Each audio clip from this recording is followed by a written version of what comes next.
What's up everyone, I'm Twisted and today we'll be taking a look at all the new lore that came out recently, which includes a possible teaser for the next League champion. I delayed this video in the hopes that the new dev update would also include stuff for me to talk about, but well, there was no dev update. Surely they won't release it the day I upload this video, right? Anyways, the latest PvE patch introduced 3 new skins, which were previously teased as skins that would show a darker side of Demacia. The ones for Maokai and Xerath are called Corrupted Petricite. From their splash arts we can see that Maokai is a Corrupted Petricite building, a parallel to the Nautilus skin that we got previously, while Xerath is a Corrupted statue, which parallels the skin for Sho'ghath. He's a winged protector statue in specific, which we've seen many times before. These are based on Morgana and Kayle. From their descriptions, we learn that there has been a sudden bloom of wild magic in the forests of Demacia. This wild magic has corrupted the fauna and the petricite structures in the forests, which are called wild woods. These skins are obviously not canon, but their descriptions are hinting at upcoming lore, likely tied to the magical animals we saw in the cinematic and Yunara's comic. Now, this sudden bloom of wild magic seems to be in line with the concept of magic rising across Runeterra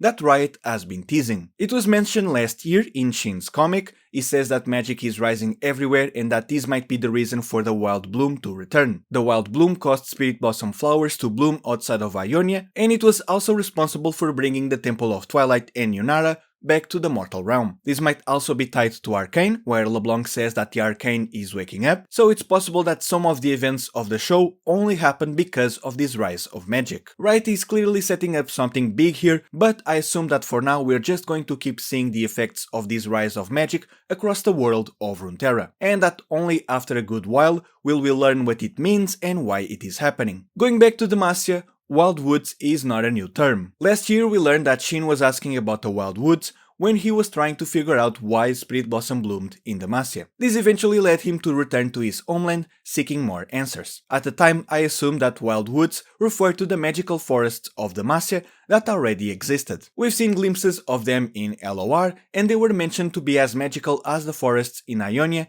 in the Mage Seeker game. But it's possible that Wild Woods is actually a new term that refers specifically to the forests affected by this rise of magic. On the PBE is also a new skin for Sona. According to its description, this should take place during Shin's funeral. Sona is there to honor him with a song. This is quite fitting considering that Shin has an interaction with Sona in-game where he says, "Lady Sona, if I fall today, let your song carry me home."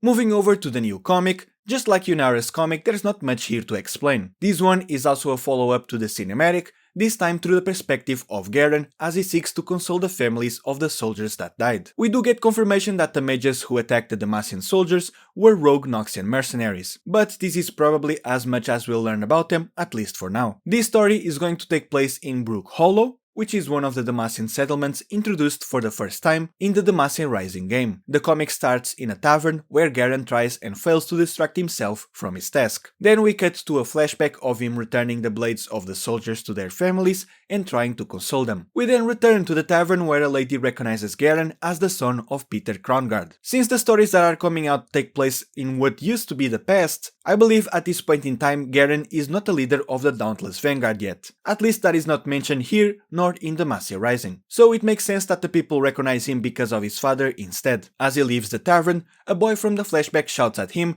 and curses him for leaving his brother to die. He even attacks Garen but eventually gives up and breaks down. Garen embraces him, consoles him, and so the comic ends. This comic is short and sweet. It's supposed to give us a glimpse at the life of Garen as a Demacian soldier. I think it does a good job at that, though I think this would have worked a bit better if the soldiers that died were actual characters. Still, as I said, not a bad comic at all. But if you want more of this and to really get a feel for Garen as a character, I recommend his novel, though keep in mind that we don't know if this is still canon or not. Now, and probably what most of you are interested in, we do get a teaser for a new character in this comic, likely the next League champion. At the start, the lady from the tavern is speaking with someone who seems to have asked her about the woods, likely the magical ones we saw on the skins. The lady says, "No one that goes into those woods comes back.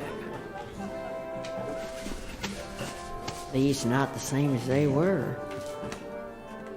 After this, the stranger leaves the tavern. It's clear to me that this character was looking for information about these woods and left when they got it. From their design, we can see that they are probably Demacian. They have red glasses, similar to veins, they are using a nail to clasp their cape, they seem to have tattoos or some kind of pattern in their left arm, perhaps tied to the magic we've seen in the skins, and behind them they carry this giant stone with what I assume are magical runes. Now, all of this does fit the leaks we've been hearing about the new champion, so it's likely that he's going to be some kind of monster hunter like Vayne, and since they are seeking information about them, their story will most likely expand on whatever is going on in the magical woods of Demacia. But as always, when it comes to leaks, I want to remind you all to stay skeptical. Do not create expectations based on leaks, so as to avoid being disappointed when those expectations don't become reality. And for now, that's it in terms of lore. We should be getting news about Shyvana soon, since she's coming in Act 2. PBE did get an emote based on the Dragon Guard from LOR, so I assume Riot is finally gonna make them canon and expand on them for Shyvana's story. Demacia Rising should also be getting an update soon, but for now we don't know much about it. Let me know down below if I missed anything and consider subscribing if you haven't already. It's free and you can always change your mind later. I'm Twisted and I'll see you guys in the next video.